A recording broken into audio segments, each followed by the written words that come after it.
प्रभु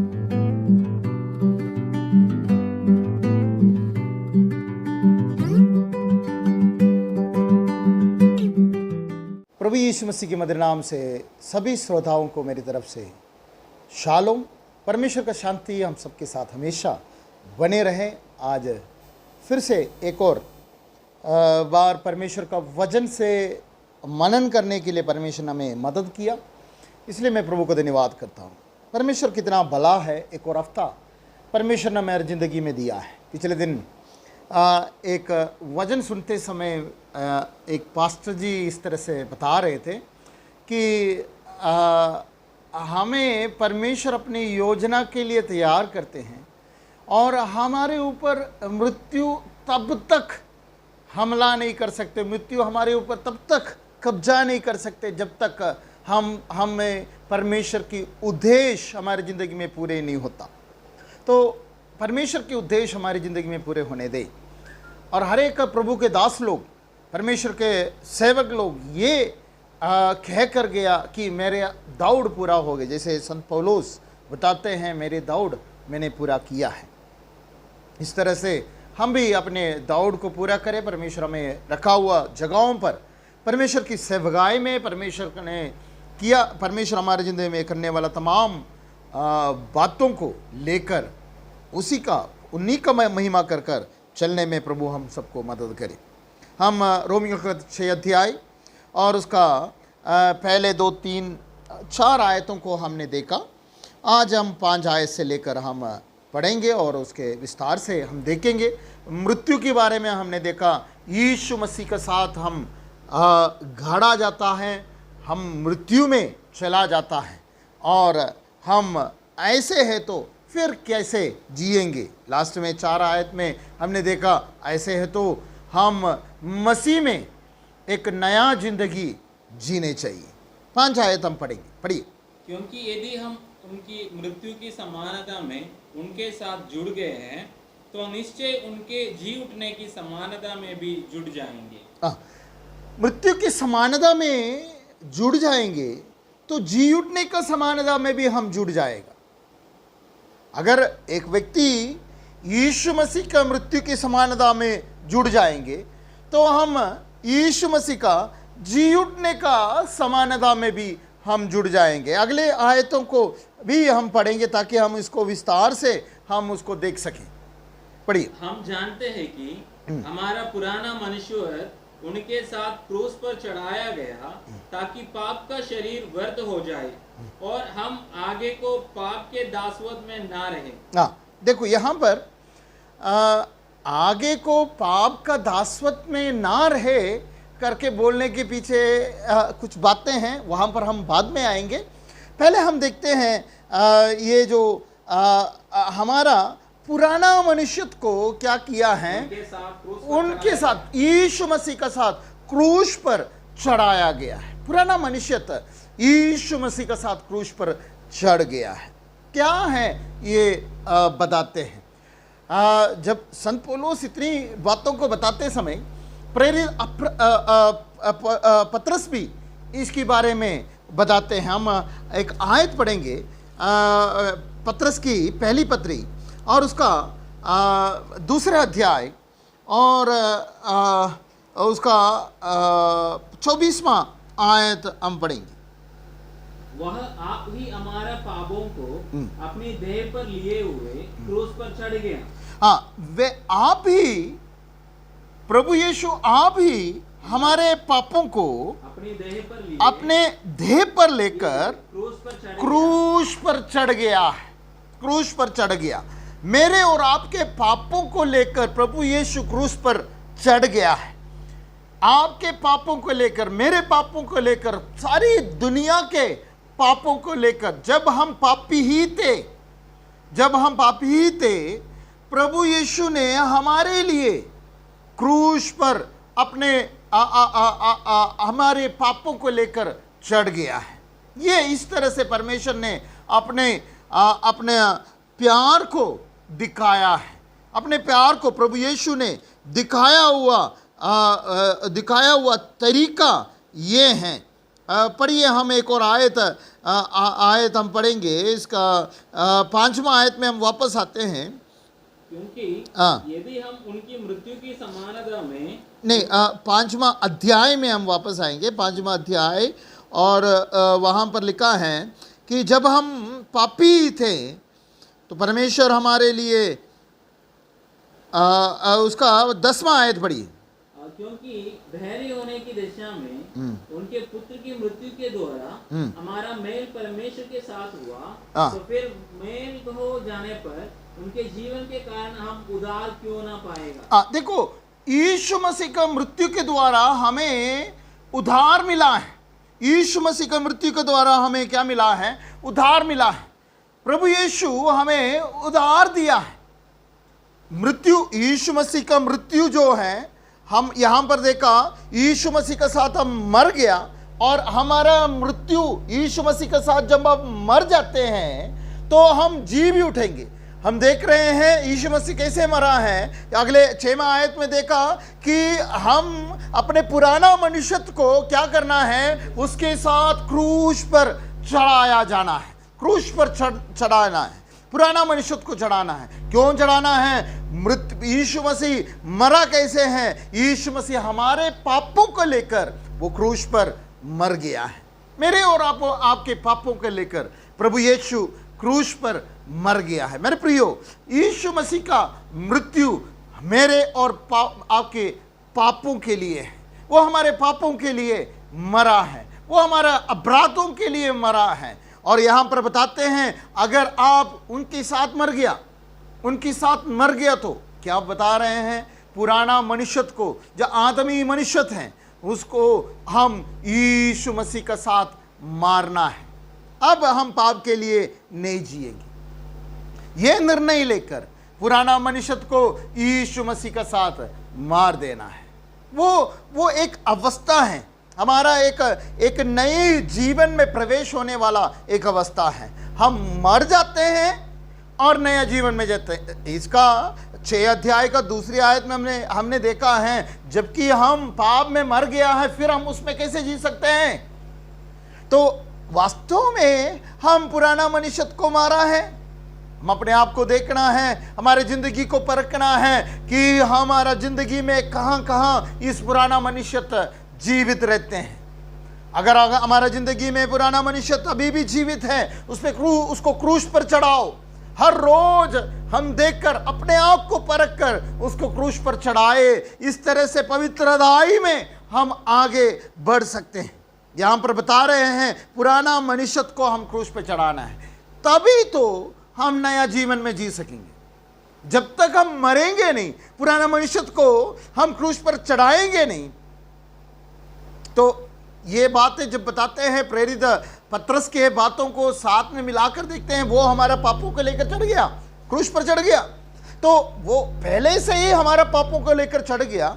मैं आज मेरे पापों को यीशु मसीह का क्रूस पर देख रहा हूं, और मैं अपने पुराना मनुष्य को उसके साथ छोड़ दिया है, और मैं मरा हुआ स्थापित कर रहा हूं। कौन सी मौत? यहाँ पर 6 अध्याय का 23वां आयत का शुरुआत में ऐसे कहते हैं, पाप की मजदूरी मृत्यु है।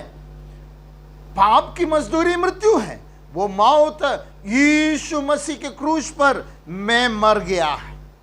मेरे जगह पर प्रभु यीशु वहां पर क्रूस पर मर गया, और मैं क्या किया है? मेरा पुराना मनुष्य को उसके साथ क्रूस पर चढ़ा दिया। मैं भी मर गया है, मेरे पुरानी बातों को मैंने मार दिया। अभी मैं नया जीवन जी रहा हूं। कहां के लिए? स्वर्ग के लिए नया जीवन जी रहा हूं। इस समय यूहन्ना की सुसमाचार 3रा अध्याय और 3री आयत में निकोदेमुस जब प्रभु यीशु के पास आया, तो निकोदेमुस को प्रभु यीशु बताया वो बात है। पढ़िए यूहन्ना की सुसमाचार 3रा अध्याय और उसकी 3री आयत। यीशु ने उसको उत्तर दिया, मैं तुझसे सच सच कहता हूँ, यदि कोई नए सिरे से ना जन्मे तो परमेश्वर का राज देख नहीं सकता। नए सिरे से नहीं जन्मा तो परमेश्वर का राज को नहीं देख सकता। यीशु मसीह का राज को देखने के लिए, परमेश्वर का राज को, किंगडम ऑफ गॉड, परमेश्वर का राज को देखने के लिए अब नए सिरे से जन्मना है, नए सिरे से जन्मना है। ये पतरस, प्रेरित पतरस भी कहते हैं हमें नया जन्म दिया है। ये एक प्रक्रिया है। हम इस धरती में जीना है तो हम जन्म लेना जरूरी है।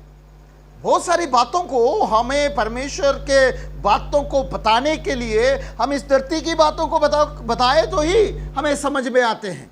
खेतीबाड़ी करने वाले लोगों के साथ जब बात करते हैं, खेतीबाड़ी की बातों के साथ मिलाकर बात करते हैं तो उनको अच्छी तरह से समझ आते हैं। कंप्यूटर के जो ऑफिसों में काम करने वाला, हाईटेक ऑफिसों में काम करने वाले लोगों के साथ बात करने हैं तो उसी तरह से कंप्यूटर भाषा में बात किए तो उनको अच्छी तरह से समझ आ जाएगा। क्रिकेट खेलने में रुचि रखने वाले लोगों के साथ बात करते हैं तो उन्हीं की तरह क्रिकेट के बीच में से बात करेंगे तो उनको अच्छी तरह से समझ में आ जाएगा। इसी तरह से हम इस धरती में रहने वाले लोगों के लिए परमेश्वर जब बात किया है, धरती के बातों को लेकर बात किया है, इसलिए बता रहे हैं नया सिरे से जन्मना है। ये क्या प्रक्रिया हमारे जिंदगी में हो रहे हैं। हम एक बार जन्म लिया है तो हम इस धरती में जी पा रहे हैं। अगर आप नए सिरे से जन्मे नहीं तो आप उस राज के लिए काबिल नहीं होता है। जब तक एक व्यक्ति इस धरती में जन्म नहीं लेता, इस धरती में जी नहीं पाएंगे। जन्म नहीं लेता है तो जी नहीं पाएंगे। तो इसी तरह से स्वर्गराज में प्रवेश होने के लिए वहां पर जन्म होना जरूरी है। वो कैसे होता है? स्वर्गराज अभी से है करके परमेश्वर के वचन कहते हैं। तो यहां पर क्या बता रहे हैं? हम पुराना मनुष्य को मार रहे हैं, नया मनुष्य पहन रहे हैं, उसी में नया जन्म लेकर हम जी रहे हैं। मेरे प्रियो, हम नया जन्म लेकर नया मनुष्य में जीना है और तब नया मनुष्य क्या करते हैं? हमें जी उठने का ताकत भी देता है। इसलिए यहां पर 5वां आयत में बताते हैं उसके साथ मरे हैं तो उसके साथ जी भी उठेंगे। उसके साथ मरे हैं तो उसके साथ जी भी उठेंगे। एक आयत और पढ़ेंगे बपतिस्मा से। ये एक और बात कहते हैं, जी उठना करके यहां पर बताते हैं। बपतिस्मा से उठने की बातों को भी जी उठना कहते हैं। पढ़िए कोलोसियों का खत 3 अध्याय और उसकी पहली आयत हम पढ़ेंगे। कोलोसियों का खत 3 अध्याय और उसकी पहली आयत। अतः जब तुम मसीह के साथ जिलाए गए तो स्वर्गीय वस्तुओं के कोष में रहो, जहाँ मसीह विराजमान है और परमेश्वर के दाहिनी ओर बैठा है। देखो क्या शुरुआत क्या बता रहे हैं? जब तुम मसीह के साथ जिलाए गए हो, यीशु मसीह के साथ जिलाया जाना, जी उठा जाना, ये कब हुआ है? जब यीशु मसीह के साथ हम पानी में डुबकी लेकर मर जाता है और उसके साथ जी उठा हुआ दिखा रहे हैं। नया जन्म में प्रवेश हो रहे हैं।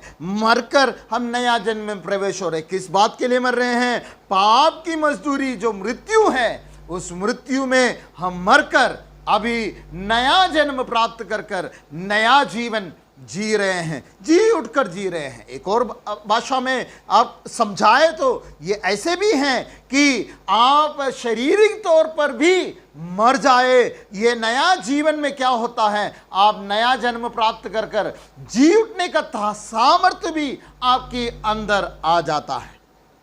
ये बातों को यहाँ पर संत पौलुस आत्मा में बताने के लिए चाहते हैं। आप उसके साथ मरना जरूरी है। जब तक आप मरेंगे नहीं तब तक आप जी उठेंगे नहीं। जब तक आप मरकर उसके साथ मरेंगे नहीं तब तक आप जी उठेगा नहीं है। तो हमारा मरना जरूरी है। किस किस बात पर मरना है? हर एक बात पर। मौत सिर्फ हाथ को नहीं होते हैं। मौत करके बोले तो पूरा शरीर की मृत्यु है। हमारा शरीर पूरा पाप के लिए मरना जरूरी है। पाप के लिए मरना जरूरी है, तभी तो हम यीशु मसीह में जी उठेंगे। यदि हमारा शरीर हमारा अपने आप पाप के लिए मरा नहीं है तो आज हम अपने आप को मार दें। इस संसार की बातों के लिए, पाप की बातों के लिए आप अपने आप को मार दें, ताकि आप जी उठ पाएंगे और परमेश्वर के लिए हमेशा के लिए जी सकेंगे। एक और बार वो 6 आयत हम पढ़ेंगे, वहां पर लिखा है, पढ़िए। हम जानते हैं कि हमारा पुराना मनुष्य उनके साथ क्रूस पर चढ़ाया गया ताकि पाप का शरीर व्यर्थ हो जाए और हम आगे को पाप के दासत्व में ना रहें। यहाँ पर पुराना मनुष्यत्व, पाप की शरीर क्या होना है, क्रूस पर चढ़ाया जाना है, व्यर्थ होना है। व्यर्थ होना करके बोले तो हमारे जिंदगी में पुराना जो पाप की जिंदगी जो है व्यर्थ हो जाना। संत पौलुस कहते हैं, मैं वो आयत हम पढ़ेंगे, हम 3 अध्याय, फिलिपियों का 3 अध्याय और उसका 7 आयत पढ़ेंगे, 7वां आयत। परंतु जो जो बातें मेरे लाभ के थी उन्हीं को मैंने मसीह के कारण हानि समझ लिया, वरन मैं अपने प्रभु मसीह यीशु की पहचान की उत्तमता के कारण सब बातों को हानि समझता हूँ, और जिसके कारण मैंने सब वस्तुओं की हानि उठाए और बस यहाँ उन्हें कूड़ा समझता हूँ, हानि समझता हूँ, कूड़ा समझता हूँ। लाभ की बातों को हानि समझा, यीशु मसीह के पहचान की उत्तमता के कारण अभी भी सारी बातों को पहले लाभ की बातों को हानि समझा, अब सारी बातों को हानि समझता हूं और उन्हें क्या समझता हूं, कूड़ा समझता हूं। यहां पर यह बात बता रहे हैं, पाप की शरीर व्यर्थ हो जाए, हमारा शारीरिक बातें सारे कूड़ा होना है, व्यर्थ होना है, व्यर्थ होना है। कूड़ा कभी भी मूल्य चीज नहीं है, व्यर्थ है, फेंकने वाले हैं। हमारा पाप की बातों का, पाप की जो शारीरिक बातें जितने भी हैं, ये सारी बातों को हम क्या करना है, व्यर्थ समझना है, व्यर्थ समझना है। ये यहाँ पर क्या बता रहे हैं कि क्रूस पर चढ़ाना है और उसको व्यर्थ समझना है। ये हमारे समझ में आते हैं, हमारा दिमाग से हम अपने पाप की बातों को वो व्यर्थ हैं, ये बात हमारे मन में आना है। ये बातों को व्यर्थ करके हम अपने आप में जानना जरूरी है, ये व्यर्थ है करके। जब तक वो पाप की बातें, संसार की बातें, शारीरिक बातें व्यर्थ हैं करके हमारे अंदर एक विचार नहीं आते, तब तक हम मरते नहीं है करके ये बात बता रहे हैं, तब तक नहीं मरते। ये 6 आयत का लास्ट भाग हम अगले कल हम देखेंगे। आज हम इन बातों को देखेंगे जो 5-6 का यहाँ तक देखेंगे। व्यर्थ हो जाए हमारे शरीर की, पाप की शरीर की हर एक बातों को व्यर्थ समझे। आज तक हम जितने बातों को बड़े बड़े समझा था, और वहाँ पर संत पौलुस बताते समय ही वो 3 अध्याय शुरुआत करके घमंड करने की बातें बताते हैं। इस तरह से हम भी बताते थे, मैं ये हूँ वो हूँ, मैं इतना बड़ा आदमी, तो ये है वो है। ये सारी बातें हम व्यर्थ हैं करके जानना बहुत ज़रूरी है। इन बातों को कोई वैल्यू नहीं है, व्यर्थ है करके जानना जरूरी है। तभी तो हम शरीर में पाप की शरीर में मरते हैं। तब तक क्या होते हैं, इसमें बड़ा वैल्यू है। एक जगह पर गया तो मुझे अच्छा स्थान चाहिए, अच्छा जगह चाहिए, और वो लोग मुझे वो आदर करने चाहिए, इस तरह से आदर करे, मेरे को आदर किया, वो बातों में कमी है। ये सारी बातें पाप की बातों में, पाप की शरीर में, शारीरिक बातों में हम क्या करते हैं, अपने आप को फिर भी जिंदा रखा है, व्यर्थ नहीं समझा है। जब हम व्यर्थ समझेंगे, इन सारी बातें खत्म हो जाते हैं, मिट्टी हो जाता है। व्यक्ति जीते जी मिट्टी हो जाता है और हम एक नया जीवन जीने शुरू कर देते हैं, और हम उस समय जी उठने का पद तक पहुंच जाते हैं। और इसलिए हमें उस जी उठने का पद तक पहुंचने में प्रभु हम सबको मदद करे। इन वचनों के द्वारा प्रभु हम सबको आशीष करें, हम प्रार्थना करेंगे। पवित्र खुदावंद, हम आपका धन्यवाद करते हैं। धन्यवाद हो प्रभु आपके इन वचनों के लिए। हम अपने पाप की शरीर को आपके क्रूस पर चढ़ाकर और उस पापमय शरीर को व्यर्थ जानकर आगे चलने में प्रभु हमें मदद करें। और प्रभु जी आपके साथ जी उठने का उस नया जीवन में प्रवेश होने के लिए, नया जिंदगी में प्रवेश होने, नया जन्म प्राप्त कर कर जीने में हम सबको सहायता करें। हर एक बात जो इस दुनिया की है, इस प्रभु जी पापमय शरीर का है, पुराना मनुष्य का है, वो सब कुछ मारकर एक नया जिंदगी जीने में हम सबको सहायता करे, मदद करे, आशीष करे। यीशु मसीह के नाम से प्रार्थना मानता हूँ, सुनो और ग्रहण कर स्वर्गीय पिता, आमीन। प्रभु हम सबको आशीष करे। प्रभु का शांति हम सबके साथ हमेशा बने रहें। शालोम।